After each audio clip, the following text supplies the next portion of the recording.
Tem um comentário que eu li uma vez, foi num canal das gringas, eu acho que deve ter sido o canal do Economic Invincibility, que eu até comentei esse comentário num hangout com o Fox, que é basicamente um exercício sobre o que é o casamento atualmente. Pro homem comum, pro homem que assim, ele é no máximo nota 6 para baixo.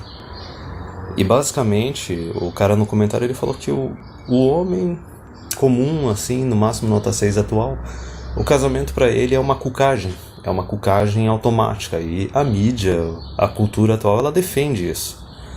Vamos lá. Ele colocou no comentário dele ali no exercício dizendo que como as mulheres assim, elas estão tudo querendo se casar ali dos 30 até os 35, entendeu? Tudo quando passou já dos 20, né? Muito raramente tu encontra uma aí que tá entre os 25 e os 30 que querem casar.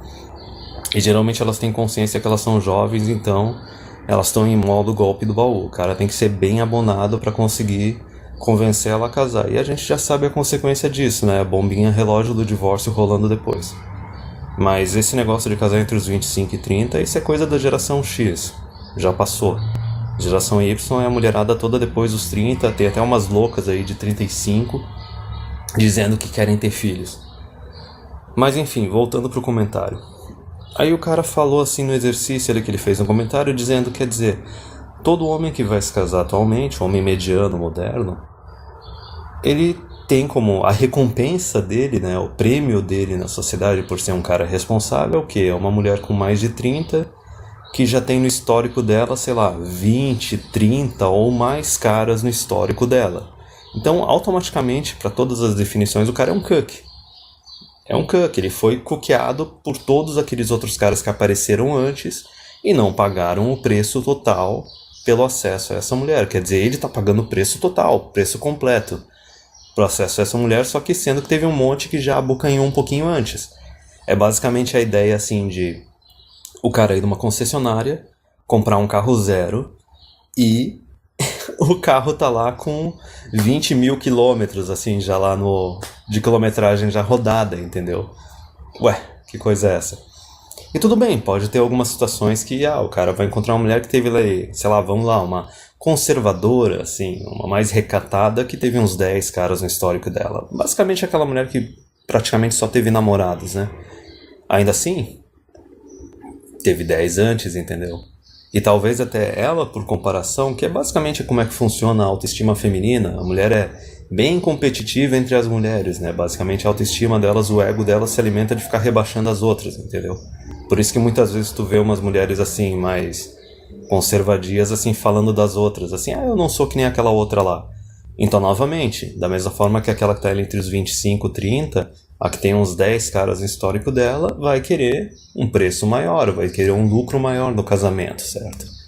Vai entrar em modo golpe do baú também. Mas, no geral, se for pegar pro cara comum ali que tá se casando com uma guria entre os 30 e 35, pode ter certeza, cara. Tem no mínimo uns 20 caras no histórico antes. Se a guria é mais soltinha, mais de festa, fez universidade, assim, enquanto tava solteira, coloca uns 30, 40 caras ali no histórico. Então não tem jeito, o cara é cucão. O cara automaticamente, ele é cucão. E isso, se não tiver, a mulher ainda não tiver no círculo de conhecidos, de amigos dela, com quem ainda faz contato, alguns desses caras com quem ela se relacionou. Até a comparação que o cara fez no comentário era o seguinte: o cara tá se casando com a guria e na festa, na cerimônia de casamento, entre os convidados, tem algum ex da guria, tá ligado? Talvez até um ex de relacionamento casual que o homem nem sabe. Então me diz aí, vale a pena essa recompensa? O cara pagar um preço completo por um carro usado que já tá até com um chassi meio arrebentado? Basicamente o casamento para o homem moderno, mediano, hoje em dia é basicamente o seguinte: imagina que tu chega num restaurante, a placa não tá dizendo se é à la carte, se é buffet nem nada, ele só tá dizendo ali, almoço 25 pila. Não tá barato, entendeu? Só que daí tu chega lá, tu se senta na mesa, tu olha, não tem buffet, não tem cardápio em lugar nenhum. O garçom simplesmente vem, coloca um prato na tua mesa, um prato que assim, pelo menos metade da comida já... E aliás, eu não tô defendendo aqui que o homem tem que sair caçando a unicórniozinha, né? Tentando achar a Maria exceção, que tá novinha, achando que tá seguro. Porque veja bem, o cara não tá seguro. Tu tem que entender que tem toda uma esfera política e legal dando uma sequência de incentivos negativos para a mulher sacrificar o relacionamento, sacrificar o homem. E não só isso, a cultura atual é uma cultura que promove a promiscuidade, ao ponto de até algumas pessoas famosas falar que a mulher tem que ter o direito de trair. Então, pro pessoal que pensa que vai caçar a Maria exceção, casar com uma novinha e acha que vai estar safo, lembrem do seguinte: teve um vídeo do Turtling Monkey, que até hoje eu não lembro qual que é o título do vídeo, no qual ele falou a respeito desse pessoal da Manosphere que diz que não, se tu casar com uma guria ali no máximo 20 anos, assim, um pouquinho acima dos 20, que era tua namorada no ensino médio, que era virgem, ou teve só 1 ou 2 namorados antes, tu tá salvo. E daí o Turtling Monkey desossou essa ideia no vídeo dele, e no final ele falou o seguinte: olha, o pessoal que tá assistindo o vídeo aqui, quantos de vocês casaram com uma guria nessa situação e também não passaram por um divórcio ou por uma traição? E a seção de comentários era uma sequência, cara. Era uma sequência só de história de terror. Então, não é uma questão de micro. Tu não vai só se resolver assim no nível individual e achar que tá salvo. O problema é macro, cara. O problema é social. O problema é coletivo. E para problemas coletivos, soluções individuais não são o suficiente. Tem que tratar do coletivo, tem que tratar da política, tem que tratar da esfera legal e tem que tratar da cultura e da sociedade. E pro pessoal que vier dizer que mas Raccoon, tu tá sendo hipócrita porque tu tá falando que o homem pode ter várias parceiras, o homem pode ser promíscuo, mas a mulher não pode, isso é hipocrisia, isso tá errado, isso é desigualdade. Ora, em algum momento aqui no canal eu defendi a igualdade. O detalhe é o seguinte: o detalhe é que o homem se relaciona, e vamos dizer assim, entre aspas, ele ama de uma forma totalmente diferente da mulher. O que eu falei a respeito do casamento? O casamento para o homem é sacrifício, para a mulher é benefício. Já vê aí a diferença na dinâmica. E a questão é a seguinte: a mulher com vários parceiros sexuais, com histórico de promiscuidade, isso afeta ela negativamente, ela perde a capacidade dela de desenvolver vínculo com um único homem e de ser fiel, entendeu? Se ela já tem um histórico de promiscuidade ali, para ativar o negócio a qualquer momento é 2 toques. Sem contar a quantidade de pesquisa que mostra que essas mulheres elas ficam tóxicas, elas ficam com uns problemas emocionais.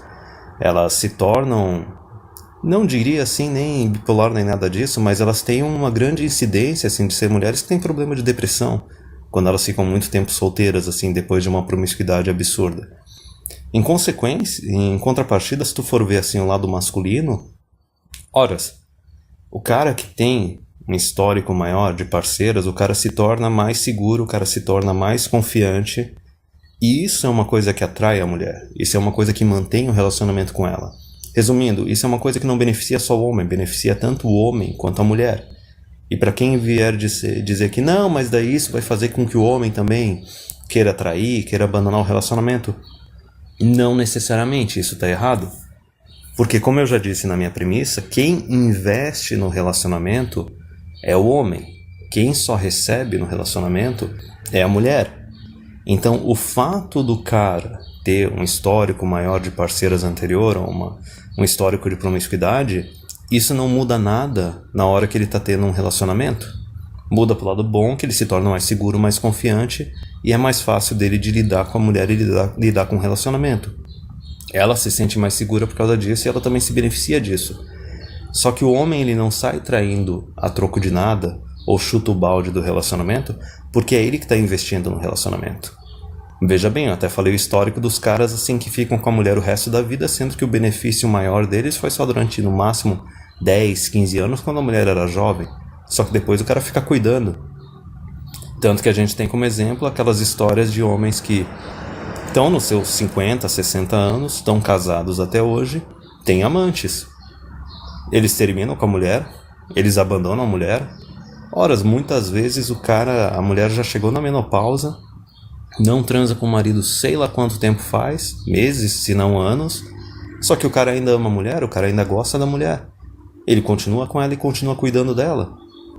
Tem as amantes ali e tudo mais, mas só pra pegar, uma outra necessidade dele. Veja bem, o homem quando ele trai, não necessariamente quer dizer que ele não ama a parceira dele. Ele continua até gostando da parceira e continua com a mulher dele, continua cuidando dela, mas trai. A mulher quando trai já é outra coisa. Quando ela trai, ela está abandonando o barco, ela já está investindo emocionalmente em outro homem e está querendo cair fora. Compreende? Essa é a diferença. O homem, ele investe no relacionamento. A mulher, ela recebe no relacionamento. Tanto que até para o pessoal que já leu aquele livro da Esther Vilar, O Homem Manipulado, livro da década de 60, todo cara que é Red Pill tem que pegar e tem que ler esse livro. Ela mesma fala, daquela época, década de 60, que muitas mulheres elas sabiam que os homens tinham amantes e elas não estavam nem aí, elas até achavam bom, porque elas já estavam na menopausa, não tinham mais interesse em sexo, e elas gostavam porque o marido, mesmo que o marido não soubesse que ela sabia da amante, a mulher sabia da amante ou das amantes, mas o marido, mesmo assim que ele achasse que a mulher não soubesse, que estava tudo seguro, o marido se sentia culpado e começava a fazer agrados e começava a tratar a esposa melhor por causa disso. Então veja só a diferença de dinâmica. Aí o pessoal ainda vem querer falar de igualdade, né? Igualdade entre os sexos. Cara, os sexos eles nem sequer operam da mesma forma. Então como é que a pessoa quer que exista algum tipo de igualdade?